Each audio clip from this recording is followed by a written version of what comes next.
Daniela Perallon. I'm the marketing and PR manager for Arts Huntsville, and I run all of our marketing efforts, which include social media. So tonight, I kind of first want to start with how many of you are already in some capacity promoting your music and what you do on social media. That's Facebook and Instagram, Twitter, etc. Okay. What platforms are you using? What platforms are you using? Mostly Facebook. Do you have a professional page, or is it on your personal Facebook? I have both. Okay. Also, of course, Spotify and iTunes, all those. Okay, awesome. Same for everyone for the most part? How are you sharing yours? I've got a web page, and a website, and then of course my stuff's on Spotify, Amazon, all that. Okay, you have Facebook, Instagram? I don't do Instagram. Okay. And I have not, I don't know why, but I just have not, and music, Facebook music thing. Okay. So I guess first off, when it comes to, you have to first know your goals for social media. If you just want to be, if you want to reach your audiences by going out to, the open mics or at your performances, that's a choice that you make, and that's completely fine. But if you want to be reaching more audiences through social media and through marketing and growing your music business, you have to treat, I truly believe this for any person who their business is themselves, you have to treat social media and social media marketing as integral to your music business as being able to play an instrument or sing. It is so important that you are utilizing the platforms that are available to you, that are free for you, to get your name out there, get your music out there, so that you can be not only reaching new fans, but being there for the fans that you already have. And that is completely up to what your goals are. If that isn't your goal, that's fine, but if it is, you really need to be on social media, because that's where everybody is. More so than picking up a newspaper or turning on the news, everyone's just scrolling their phones. So you need to meet them where they are. And so a few rules for social media, it's pretty simple. Like, the first thing, you just want to be yourself. You don't want to try to be something you're not, or put on a face that isn't you. You don't want it to be strictly business. You want to show people behind the scenes, show them your personality, let them get to know you. I included I called it Exhibit A. It's the sheet with the screen grabs from Aziz Ansari. So Aziz Ansari, hugely, insanely popular actor and comedian, but he gets in trouble with his manager all the time because his Instagram page is just, I'm going to be at this show. Now I'm going to be at this show. Here's my new stand-up lineup. Here's where I'm going to be. Hey, buy my new whatever. Which is fine. You have to do that. You have to tell people where you're going to be so they can come see you. But it lacks personality. It lacks telling people who he is as a person, sharing snippets of his life, sharing those behind-the-scenes moments. So at first is a screen grab of, it's just the Instagram grid. It's the 9 photos that you see on your phone when you can see 9 at a time on the platform. Before you scroll, and they're all graphics. They're just all event graphics. Sure, he's getting the info out there, but that's boring. When I'm scrolling, I'm just going right by it. There's nothing for me to engage with. I'm probably not going to leave a comment. Maybe I'll tag someone if I see this person's going to be near me. Hey, let's go. But it gets lost. So he got a text, and it says, yo, you need to do a non-ad Instagram post. Just something to break up all the advertising and get some engagement back. And then he just screen grabbed it and posted that on his page. It was funny, it got engagement. Because people will engage, and they want to engage with a person. So please be posting where your next show is gonna be. They need that info, but also share some stuff along the way. And then the other post is exactly the same. He showed a picture of his face, and if you read the caption, it's another exchange with his manager getting on to him for their slumping engagement on social media. And engagement is just tracking how many people liked your post, commented on your post, shared your post, things like that. I thought it was funny. Even the big guys struggle with that. So I said this, like, don't try to be anyone other than you are. Share insights into behind the scenes, music making, and don't be strictly business. On the other side, be engaged. on my market, from the marketing standpoint, like working for Panoply and Concerts in the Park, and wanting to promote the musicians that are coming to our events, there is nothing that sets my hair on fire more than going to their Facebook or Instagram page, or finding out they don't have one at all, but then going to that page and they haven't posted in 5 months. There are no updated photos, I can't find videos, I can't find the photo they do have is super grainy. Well, I can't promote you now. I can't tag you, I can't share you, you don't exist online. And that is very difficult, because then sometimes people will come back to me and be like, hey, I saw you shared that one guy who was just playing, but not me. And I'm like, I could have shared your photo, and sometimes I do, but then there's nothing to tag. They cannot go find you. They can't learn more about you. They can't hear you. They know nothing about you because you're not on social media. And it kind of stinks, but it's just the way of the world right now. So be engaged, be posting. For those of you who do have like business Facebook pages, or you use your personal pages to promote your music, how often are you posting? Someone tell me. Every day. Once a month. Not enough. I tried. It Once depends. a month? I was gonna say it depends on what we're doing. I try to do it at least weekly, you know, Okay. to keep them engaged. But it depends on what we have to offer. Or, you know, me myself, I'll post like doing acoustic gigs all the time, like Yeah. Josh and Judy, because we're out posting. But then the band, I don't want to over engage as far as like doing something every day. So I try to post it like weekly updates or something, but do different stuff like photos, or hey, we're in the studio right now recording, and do a shot of that, or do some photos, or you know, stuff like that. But that's one thing I want to ask you later on. Don't address now. It's like, Yeah. how does stuff not get lost in the feed like that? You know, that's what I was, you know. Yeah, well, we can get back to that, because that's a That's whole a nother, whole nother that's a thing. whole nother basket. But I try to do it about weekly, you know, at least, if not, you know, more often personal. But band, I don't know, band's kind of different than personal. Yeah. We probably try to post about at least once a day. Okay. Probably, I don't know. Yeah. Like when we have the release last week, I felt like I was overwhelming people. So. Awesome. Anyone else want to share how often they post? What was your name, by the way? I got introductions for everyone else. My name is Jordan. Nice to meet you. My artist name is LaFrancis Vibes. Yes. Okay. You're coming to Panoply. I am. Yeah. Right on. I've just been staring at like all the names of the artists coming to Panoply. Oh, yeah, Yeah. yeah. Nice to meet you. Likewise. So do you have, so I was asking everyone else, do you have social media pages, Instagram, Facebook for your Yeah. music, to promote your music? I have Instagram. Yeah. Facebook is kind of like personal, and I just Okay. like to keep it at that. You know, let That's fine. family members blow up on birthday, you know, wishes and stuff like that. But mainly Instagram is where Okay. How often do you post? I don't know, like once a month, maybe twice a month. Okay. All right. Well, my point here is like if you're posting once a week, or you're posting every day, or you're posting a couple times a month, which maybe you should increase. At the end of the day, you want to be consistent. So you need to be posting, but you also need to be fairly consistent. So make sure that it's fine. Like if there's a lull, if there's a week where there's nothing happening, or you are so swamped with the other things in your life that you do not post, that's okay. Like at Arts Huntsville, we post about 5 times a day on Facebook alone, but there have been days where my own life or my Arts Huntsville life is so bananas that not a single thing gets posted to the Arts Huntsville page one day. And I internally am panicking, but nobody else notices. And it's okay. But you just want to be there. So if I go to your page, typically once a week, that's solid. That's very solid. Are you using apps to manage all your posting? Yes. Yes and no.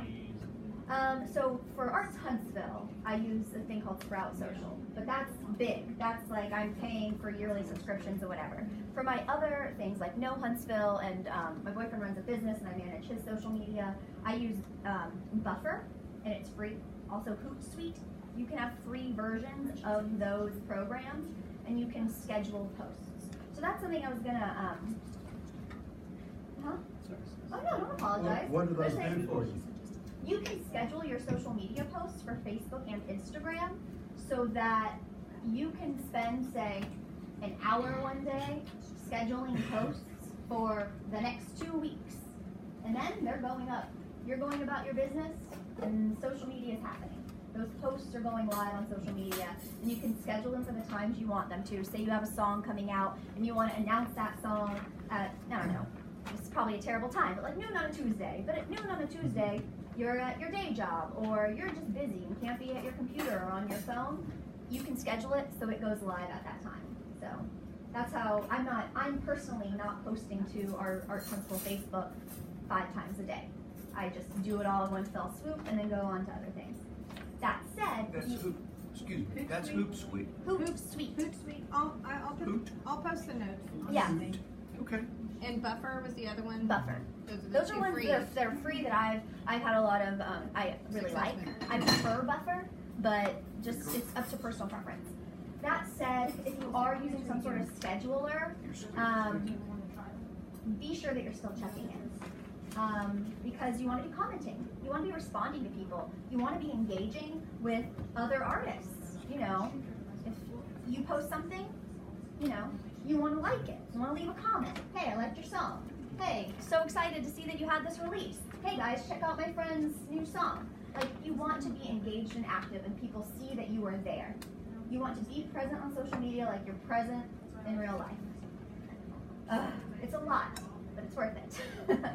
And what was I going to say? This was kind of my last point. It was like, if people go to your pages and they see nothing's going on your pages, they kind of assume there's nothing going on with your music. It's like any business. If good companies stop posting on social media for a month, people will be like, are they still open? Kind of have to think about it like that. The next thing is be organized, which this is where kind of that social media scheduler can come in. But it says think ahead. It is okay to post on the fly. It's okay to post organically, straight from your phone, whenever you think about it. But kind of have a rough plan so that you know, I have a show in 3 weeks. Let me start sharing that now. Not the week of, not 2 days before, not the day of. Be sure that you're thinking about what's ahead for me and how can I start generating interest in that ahead of time. So people have time to digest it. So people have time to see it more than once. Because sometimes you see something once, and if I see something once, it has to be right up my alley. Like, oh my gosh, I'm gonna be there for me to remember it. Otherwise, I need to see it 2, 3 times, and maybe on that 3rd time on that Facebook event, I'll click go. Because people have so much going on, you wanna make sure you're hitting them more than once. Also, in the Be Organized, this is another thing from my end promoting artists, but can also just help you, the venues, anyone, is be prepared. This isn't for you, Judy, but make sure you have your promotional photos. Have them on deck. If or a venue emails you, hey, we're putting together a poster for this event, like I said, this isn't for I wasn't calling you out. It was like, if they email you and they're like, hey, do you have a photo? Have it. Honestly, as soon as you're booked, here's my promotional materials. Here's my promo photos. Here's my bio. Here's a YouTube video of one of my performances. Have it together. Because when you have that, you don't have to wait to be like, oh yeah, let me go get that for you, and be like, well, I don't have another show to record for another 2 weeks, so I'm not going to be able to get that to them for 3 weeks. Be filming your live performances, putting them on YouTube, putting them on Facebook, putting them on your Instagram. Have those links, have them on your website, send them along. And I kind of call this to help them help you. Like, going back to not having those social media pages, it's hard to promote people if they don't have the promotional content for you to use. So have it. Be ready. And the last thing is be positive. This is the only thing I bolded on this page, because it's something I personally believe very strongly, is that even your personal pages are business pages when you are the business. You represent, your music does not stand alone in most cases. You are a reflection of your music. You're a reflection of your band, a reflection of your business that you have created and wanting to grow that creative outlet into something more tangible. So just always think about that. What happens on social lives forever. You could post a scathing rant of a venue because you felt like they did you wrong. You didn't try to talk to the manager, you just went straight to Facebook and just blasted them. Maybe later you're like, not a good idea, and you delete it. Probably already been screen grabbed. Maybe you want to go play that venue again one day, because maybe you're just hot-headed in the moment. Too bad, the owner heard about it, you're never going back. You have to think about that on social. It kind of stinks. Sometimes I don't want to go off on Facebook. But then every time y'all saw me, you'd be like, oh yeah, Daniela, I saw the post you did. Like, ugh. What got her knickers in a bunch that day? You know? Not over that. Yeah, like your reputation can precede you because that stuff lives forever. And you want the reputation that precedes you to be a positive one. Man, they were great to work with. You know, we had an issue with them, but they came to us. We discussed it like adults. We really handled ourselves, etc. You're like nodding at me vigorously. I'm like, does this feel okay? And so this kind of also goes back to something I said, where it's like this also goes for being a team player. I recently had a guy come up to me in the gym, didn't know him from Adam, and he goes, hey, are you the Arts Huntsville girl? And I was like, yes. He was on the board of the VBC, and he noticed how Arts Huntsville, the museum, the Von Braun Center, Downtown Huntsville Inc., Visit Huntsville, how we all on social media, we're always interacting with each other, always sharing each other's events, supporting each other, being positive and encouraging, and just lifting each other all up. And he noticed that. I was like, it's great to see how well you all play together. He was like, I think this is kind of new. You must have some great people like working these accounts because you all are just so positive and encouraging and really raising the level of engagement and eyes on what's going on in the city. And like I said, I'm in the gym, I'm sweaty, I'm gross, I don't want to talk to this stranger, but he came up to me and called me out because he noticed that. And if you do that as well, people will notice. They may be on, and I'm sorry, I already forgot half of y'all's names because I'm a terrible person, but Matt, is that right? Matt? And Jordan? Okay. Matt may post something, Jordan may comment, and people may see, like, I'm a fan of Matt, but they see Jordan coming in here every now and again. And then Matt responds, they're like, oh, Matt knows Jordan? They already like Matt. Well, now they're seeing that Matt likes Jordan, so maybe they like Jordan. So they go to Jordan's page, they like what they see, now they're a fan of Jordan. Yay. It's so simple, but it happens all the time. I'm telling you, like actors I follow, bands I follow. If I see them tagging someone a lot or engaging with someone a lot, I'm like, oh, this person's cool, that person must be cool too. And I head over there. And that's how social media is. It's social. So, do that. Social. It's social, yeah. So those are my 4-point spiel. I know that was a lot. On the other page, I just threw in some other tips, some quick tips. One is use hashtags relevant to your community and field to reach local and relevant audiences. For me, hashtag Arts Huntsville. That's Arts Huntsville's hashtag. A ton of people use it. Sometimes people that I'm like, this is not arts. Why are you tagging me? But I see it. Downtown HSV. You have a show in downtown Huntsville, tag at or hashtag downtown HSV. I heart HSV. That's where a bunch of people are populating to see what's happening in Huntsville. No Huntsville is another, I think No Huntsville is our podcast's hashtag is more popular than our podcast. People just use it. It's great. Is there a certain way to find out which ones are the most popular? Well, if you're trying to reach outside of Huntsville, Yeah. you can. Well, I'm talking about just like in Huntsville. If I wanted to do something downtown, I wanted to get it right, and is there any way for me to research to find out which hashtag is getting the most reception? You can see when you start to type in the hashtag, it will show you how often it's been used. Oh, really? Yeah, Okay. and I will say downtown HSV, iHeart HSV, hashtag Huntsville AL, Yeah. hashtag Arts Huntsville. Those are super used all Is the that time. just for Instagram? I don't see hashtags on Facebook That's much. mostly Instagram, by the way. Instagram and Twitter. I was gonna ask Twitter. because I heard it was mainly Twitter, so Instagram does it too. Because I see people using it on Facebook, but I swear it's almost just it's a trendy thing to use now. Because they say hashtag and will say whatever they really want to say in their post. But Yeah, traditionally, that's hashtags funny. were used to associate the same things to the event. They're used How does that work? as a tag. So they're used to aggregate information. So if you have Instagram on your phone, you can pull it up and search hashtag, say Arts Huntsville, and you will see every post that someone has used to do that. If you look hashtag Panoply 2018, last year's Panoply hashtag, you'll see a ton of photos from Panoply. So it's just a way to group photos together. And if they're all being used at once, like when there's I don't know why this person that came to mind, but there's a big MMA fight, or there's a football game or something like that, like during whatever football people do. What is that, Super Bowl? Yeah, right. Yeah.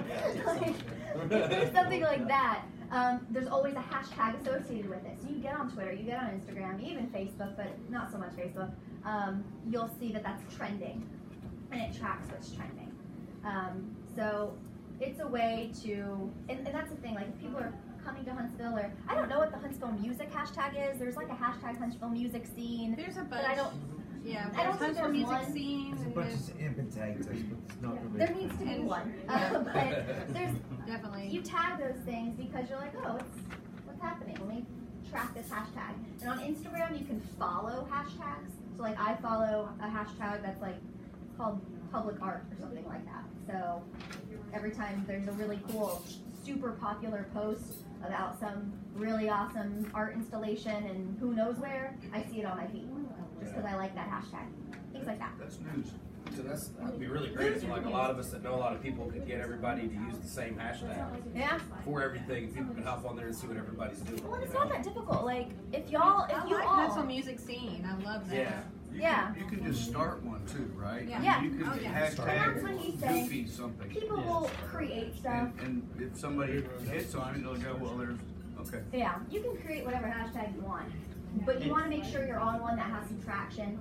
If you're going outside of Huntsville, like you're trying to expand that reach, you can just search trending hashtags that like have to do with music, and it will show you some of the most popular ones. I would stay away from ones that have millions of posts, because you're gonna get lost. Yeah. Try to stick with ones that have a few thousand. Good night. Awesome. Sorry, I'm having to leave early. I have to go to a class that I'm teaching, so You're fine. anyway, bye. Bye, Terry. Thank you. But yeah, try to stick with ones that have like a few thousand to 10,000s, couple 100,000s, but really none of the ones that have millions, because you're just going to be getting a lot of like spam likes and not a lot of quality engagement. On that, if you have it, spend some money to promote on social media. $5 can go a long way, especially on Facebook. There's a whole nother world to get into when it comes to social media promotion, but just think about it. You guys, like you said, you have something big coming up. You have like that, you're dropping that new album, or you have a really big show you want to share with your followers, or to reach new followers. Consider spending $5, $10, $20, whatever you can do. It doesn't have to be a lot. And then I already said this, but I will reiterate it again. Treat social media as integral to your music career as being able to play an instrument or sing. It is a part, if you want to grow your music business, you gotta be doing it. You just have to. And then I put a couple resources if you want to get into more of the details, the nitty gritty of like marketing and using social media to your best advantage, and what types of posts to do and all that stuff. HubSpot, blog.hubspot.com/marketing, which is on here, is a really good resource. Sproutsocial.com/insights is a really good resource. And then those other things I told you about, like Buffer and Hootsuite, they all have blogs as well that you can follow. And that will get like into the weeds, like analytics, which you may not be there yet, but it also has some really good like weeds. Get into the weeds. Oh, I thought maybe there was a site called The Weeds. Oh no. Judy ready to type, man. There is. My brain was on 5 different things at once. Sorry, I was. So yeah, so you can get to that industry, but they How to also weed have through your things. Sorry. they also have a lot of like basics type blogs.